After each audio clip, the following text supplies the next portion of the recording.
Hey, how's it going, YouTube? My name is Jeremy, but I go by the author name J Moon.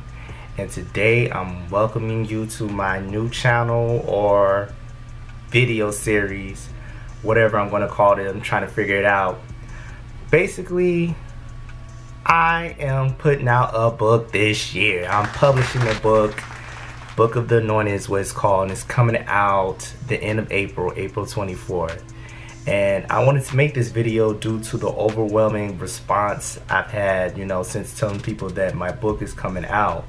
A lot of people have asked for advice. I found out a lot of people that I know always wanted to write a book or a play or a story, but they just never had the time or they've been too busy. So I kind of wanted to put this video out to give people some insight, some tips on some things that I found out along the way, to also promote my own book, Book of the Anointed. It's coming out next month, as well as unveil my cover.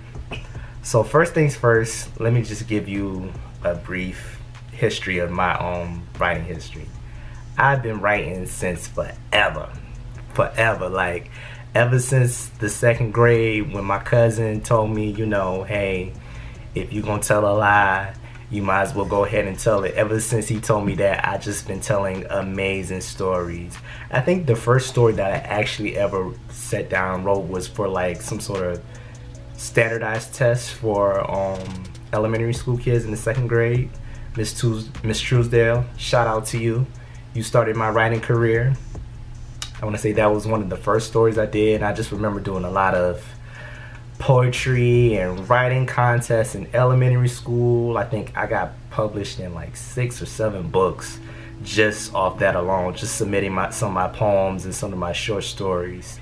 I've always been a comic book fan. I've always been a fan of Batman, the animated series, X-Men, Spider-Man, you name a man, I was a fan. I loved all that stuff growing up, and that kind of influenced me on into high school, where I actually started writing my first full-length manuscripts.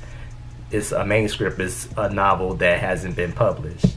And so now, after college, I have like over 12 manuscripts. And can you believe it? I just never thought about publishing them until this year, when I decided, hey, I want more people besides my, usual readers that I have online and some of my friends to hear and read about these amazing stories that I have. So that's my short history. Now, what I want to do with this video series, I don't know if I'm going to do a vlog every Wednesday or if I'm going to start a whole new channel. I want to just give you some insight and information that I've picked up along the way. Because this year, ever since I've taken my writing seriously, I've literally gone to several writers conferences. I've been to several writing classes. I've searched all over the internet, look high and low, and low-key I've spent a lot of money just to hear the same thing. And so that's why I'm making this video for y'all, so y'all can save a little bit of a coin. Like, I'm not regretting any of it, because I've had some great experiences. Like, I went to this authors conference for African American writers, the AMBC Awards in Atlanta. I met some amazing people, some amazing authors there. Most of the authors there are self-published, which is what I'm choosing to do with my first book. And I've also got to meet some authors who have gone the traditional route of publishing, which I'm also in the process of doing for another book. I keep you posted on that. And then also in another video, I want to explain to you the difference between, self-published route versus traditional publishing. But anyway, going to all these conferences, meeting all these writers, who are self-published, traditionally published, a lot of them have been saying the same thing. And I think I'm going to give you 3 small, tips to help you on your writing journey. Is number 1, if you want to be a writer, you gotta write. You gotta read a lot and you gotta write. And the thing of it is, what people don't understand is your brain itself is a muscle. And just like, if you're bodybuilding, you have to work out every day, you kind of have to write every day. And the more you read great books, the more you're going to be inspired to write and to tell your story. And let me just tell you, no matter what your story is, there's somebody out there who wants to read it. Trust me. I met some great authors and writers who just, pull stories from their own personal journeys or something that's been in their head. No matter what story you have in your head, someone wants to read it. And that brings me to my second tip. I know what you're saying, it's easy to say write and read when you got time, but not many people got time for that. Like, I know a lot of people, you're in school, you got a job, you got kids, you got a man, you got a girl, you got stuff you got to do. But the thing of it is, if this is something important to you, you have to make time for this goal. You have to make time. You have to make this a goal, and you have to set it for yourself. For me, during this going to Atlanta and to some of my several writing classes, I've got to meet so many people who have done this, who have published 5 or 6 books. Many of them have lived different lifestyles. Like, one that sticks out to me that I can always remember is this lady. She has 3 kids that are like age 4 to 8. And she has a job, and she has a husband, and she's on her 4th novel. So I'm like, we was asking, like, girl, how do you have time to write a book? And you know what she said? When she putting them kids down at 8 o'clock, she going to sleep with the kids. She wakes up at 3 o'clock in the morning, and from 3 to 5, she writes. And that's really what it is. If you're consistent with it, if you set a time schedule, if it's just 1 hour a day, just 30 minutes a day. Hey, most people, we got iPhones, iPads, Androids. If you're on your way to school, you can start, typing something on your iPhone. There are no excuses, not to get this done. So that's my second tip. And my third tip is to expose yourself. I can't tell you just how much, meeting other writers and authors and people who are starting this journey with me and people who've already been there, how much that has made me want to write even more. Like, it's ridiculous. And the thing of it is, there's so many ways to meet other writers. You can go on meetup.com and you can find a writing group. You can look for local writing classes in your area. Like, I live in Bethesda, and I didn't know there was a whole writing center. It's a small school called the Writer Center in Bethesda, and they teach writing classes all throughout the day, different schedule. And that was like really my first, get my toe in the water of meeting other writers. I joined a writing class because I wanted to, better my writing. That's another thing you have to realize too. Writing is a craft. You're always going to evolve. You're always going to learn more, and you're always going to improve your writing. So get into writing classes, meet different people. Then also you have to think about, there are these big writer conferences. AAMBC for African American writers in Atlanta happens in June. The Writers Digest conference in New York, it happens every August. Those were the 2 that I've been to, and I met so many writers, and I've heard so many amazing stories. So you just have to get out there and put yourself out there. I gave this advice to other people, and there are some people who were intimidated because they haven't written a thing. And honestly, if you haven't written anything, you just have a story in your head, that's the best time for you to go, because you don't want to start a story and get on the wrong path on it. One of the things that's the biggest tips I would say I've learned from my different writing classes and conferences, this is one of the things that I pay money just to hear 3, 6, 7, 8, 9, 10, 11, 12 times again, is to write an outline. No matter what type of story you're writing, you need an outline.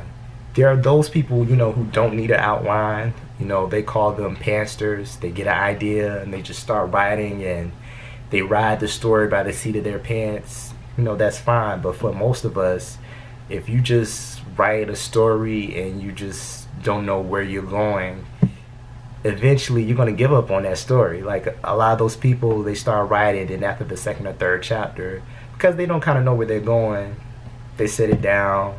Next thing you know, a month goes by, 3 months go by, then hey, it's a year and you still haven't finished writing that story. Think of an outline as a map. Y'all know me. I am directionally challenged. If you told me, Jeremy, go to the mall, I'm still going to get on Google Maps, and your outline is Google Maps. It's showing you where you want to go in your story. I'm going to teach you how to do outlines in this vlog video series on my channel. So make sure you hit that subscribe button. Now, for now, those are the tips I want to give you. But let's get into the cover unveiling of my book, Book of the Anointed. And here is my cover.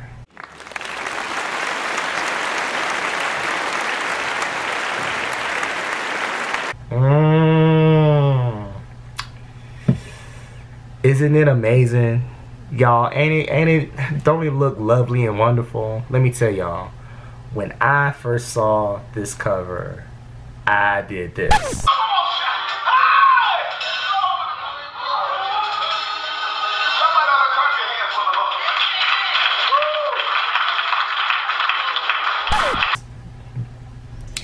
And it's no lie, because I work with this artist named Jay Clark. I found him on Redsea.com. That's also going to be an interesting vlog, because there's so many different ways of meeting different illustrators and as well as editors too. And I found him. I was lucky to find him, and we went through back and forth, you know, a couple different edits on the cover. He threw some ideas, I threw some ideas, until we finally got this one. And this one was actually a compilation of some other ones that he gave me. Like, I like the hair of the kid in this one, I like the pose in this one, I like that one background, I like the letter in this one. And until we finally brought it together, and I really love it. Now, Book of the Anointed, my first book, coming out April 24th, is a young adult dark fantasy. For those who don't know, dark fantasy is typically like a fantasy like Harry Potter, but it has, you know, elements of horror and you know, and fright, kind of like a classic Stephen King. I describe it as Boys in the Hood meets Buffy the Vampire Slayer, because there's not really many coming of age stories for young black men, but some of my readers describe it as the Compton version of it. And basically the story is about a young boy named Jaden who hears this voice of this sentient being called the Creator, who tells him to save this child. And once he saves this child, he comes across this demon, and now he enters this dark world of vampires, demons, and monsters. And he learns that he has been called to be a warrior to slay these monsters. He's one of the Anointed. And the Book of the Anointed itself is a codex of over 1,000 different demons and monsters. To me, this book, I wrote this book as a love letter to horror. It's a love letter to the movies I love, but they don't love me. Like, until recently with Get Out, most horror stories, the black man, he's the first one that died. Y'all know this. The black man's the first one that died. So I kind of wanted to do my first, I made it, you know, it was a conscious decision to make my first book something that's horror and fantasy related, because during my travels in some of these conferences, I've been told that really black people don't read fantasy because it's something that, you know, we don't have the imagination to conceive. And I know that is a lie. We see that it's a lie with Black Panther, with Get Out, and with this whole renaissance of television and media for persons of color. I definitely want to be on the forefront of that. So that's why I'm releasing this book. And I hope you guys enjoy it. If you love fantasy, if you love vampires, if you love demons, if you love creepy and campy, like, the book, it has its scary moments. I don't want you to be too afraid. Now, I know what you're saying. You're saying, Jeremy, J Moon, I don't get down with too much of the scary. Listen, there's some good moments in there too. You have 4 or 5 different characters of different ethnicity. You have, you know, black characters. You have Asian characters. You have some LGBT representation. Diversity all over the board. And really, for me, this is not really just a book for persons of color. If you love dark fantasy, if you love vampires, if you love those type of stories. Because for me, I've seen every vampire movie and story there is. And if you're like me, you've seen a lot of vampire stories, you need to read this story, because the vampires in my book are totally different. They're not totally different, but it's a new take on it. It's a fresh take. It's something that you haven't read before. So I'm going to leave a link in the description below to go ahead, pre-order Book of the Anointed. It's coming out next month, April 24th. Go ahead, slay that button. Go ahead and slay that subscribe button. Until next time. And oh yes, before I leave, I cannot leave without giving a shout out to all my precious Moonies. I love you guys for keeping me inspired and for all your support. It means the world to me. Till next time, everybody. J Moon, I'm out.